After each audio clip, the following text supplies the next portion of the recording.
तो इंजीनियर मोहम्मद अली मिर्ज़ा साहब के जो शागिर्दान हैं जो मुझको सुन रहे हैं, घबराने की कोई बात नहीं, ये रोना धोना ये सब छोड़ दीजिए। इंजीनियर मोहम्मद अली मिर्ज़ा साहब इस दुनिया में मौजूद हों या ना, वो अपनी वीडियो के अंदर ये चीज़ बयान कर चुके हैं कि 12 सालों के अंदर जो मैंने इनके फ़िरकों को नुकसान पहुंचाना था मैं पहुंचा चुका हूं। इससे मेरे जीने और मरने से, यानी मेरी दुनिया में रहने से और मेरी दुनिया में जाने से कोई फ़र्क नहीं पड़ता।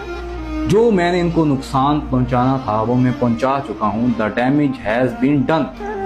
कि the damage has been done. जो मैं अपनी जिंदगी में आपके फिरकों के साथ कर सकता था ना, वो मैं आज की डेट में कर चुका हूं।